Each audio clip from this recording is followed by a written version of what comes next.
Hey there, Blue Mages, Liam here, and welcome back to Blue Academy. Today I'm going to be talking about how to solo Aurum Vale as a Blue Mage to farm irregular tomestones of esoterics. This should apply to any future events as well. Maybe the strats will change if we get new spells in Endwalker, for example, but it's a good strat for soloing if you don't feel like trying to find a party for farming Aurum Vale or Wanderer's Palace. I do still recommend getting a party together if you can, because it's going to be much faster and safer, but you can still do this solo if you prefer. Now, I know that the patch notes say that if undersized party is active, you will not get tomestones, but that's not actually true. That's just copied and pasted patch notes from before, where this level sync option did not exist. So you can go in undersized, and you can go in level synced, and as long as you have level sync on, you will actually get your tomestones. So, let's show how we do that. Before we actually hop in, let's talk about the spells we're going to take. First up, we've got Ethereal Mimicry, of course. This is one of the key components here. I've seen some people do it with a tank or a DPS Mimic, but I strongly prefer a Healer Mimic. To me, it feels safer. So with the Healer Mimic, we will also grab Palm Cure and Angel Snack.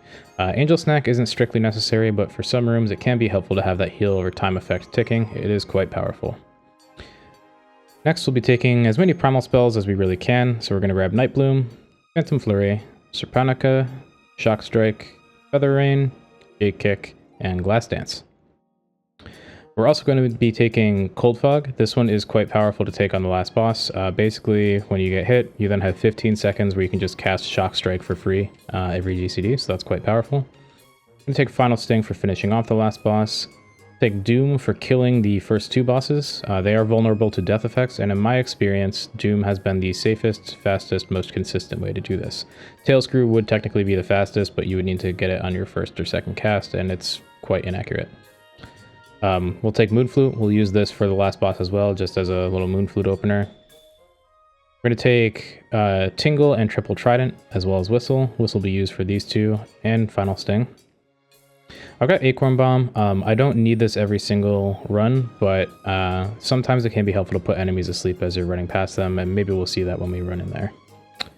We'll be taking Basic Instinct. This is really the key to being able to solo solo level synced content. It's the new spell that basically doubles our damage and our healing, and lets us ignore the damage down on Mighty Guard.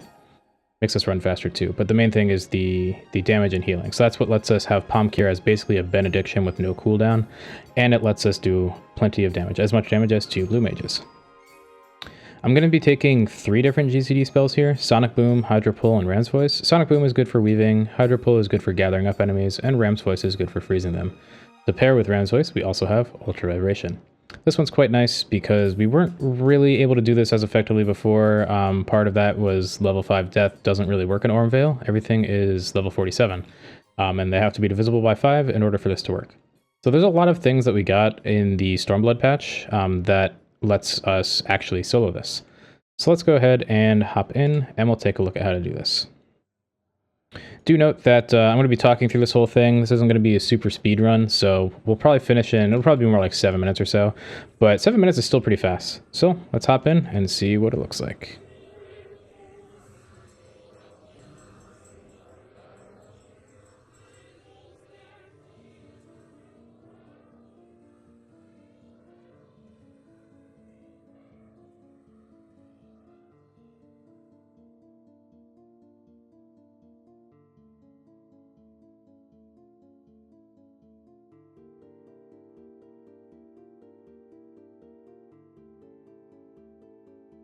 Okay, so we started out, we cast Basic Instinct.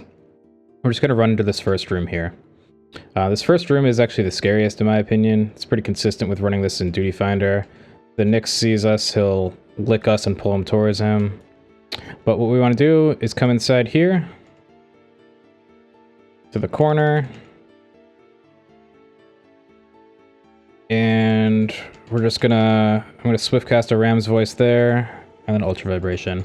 Now that was actually really sloppy. I should have just stopped right here. So I almost died, but not a problem. I still got him dead. Alright. Next, we're going to cast Doom on Locksmith. Took us 2 casts pretty quick, and now we just kind of stand here and look cute. Ooh. Getting bounced all over the place. And now we move up. This next room's pretty easy. It's just a gold vine with a bunch of seedlings. So we're gonna come up here. We will freeze the gold vine. And now I will just use Phantom Flurry.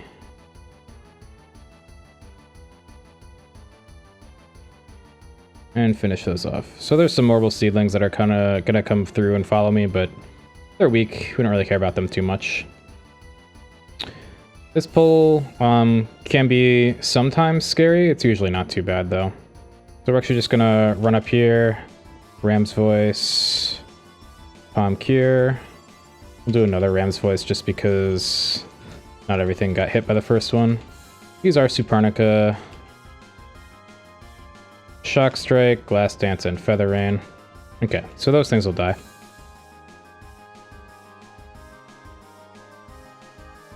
Cast Tomb on this guy, and you can do this, you know, as risky or as safe as you want to. If you're doing it really, really safe, you can still get runs done in about 10 minutes. It's not much slower, but we're in the middle here. We're not going super risky. Speaking of super risky, this next pull is probably the one that's like killed me the most. If these guys aggro, I would recommend just killing them here. If they're looking away and you can just run past, then no problem. We'll get these. I really don't like these, the big scorpions. They can be really annoying, so I'm actually just going to kill these right here too.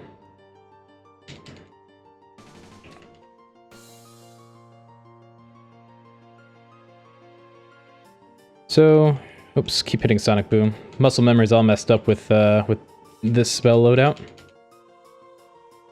Give him one more freeze.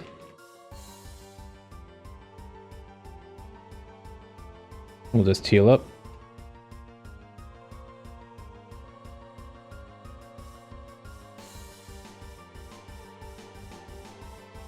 Okay, so next we're gonna tag this gold vine.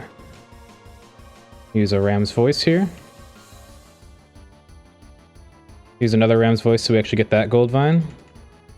And then Ultra Vibration. Now with that, we kill everything in the room except those seedlings that just hatch, and then here we've got our final pull. So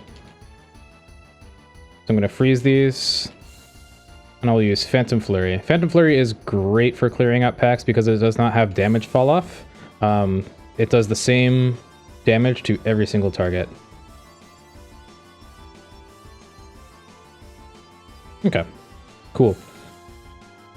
So now we are going to go into the Miser's Mistress. We're gonna open up with something of a Moonflute opener here.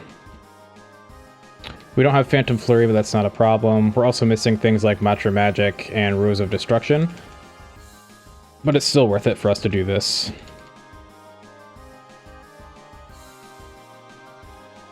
And then I will also actually just finish with a Palm Cure there, make sure I'm healed up. Now, since we're the only one in here, we can kind of just take these fruits whenever we want.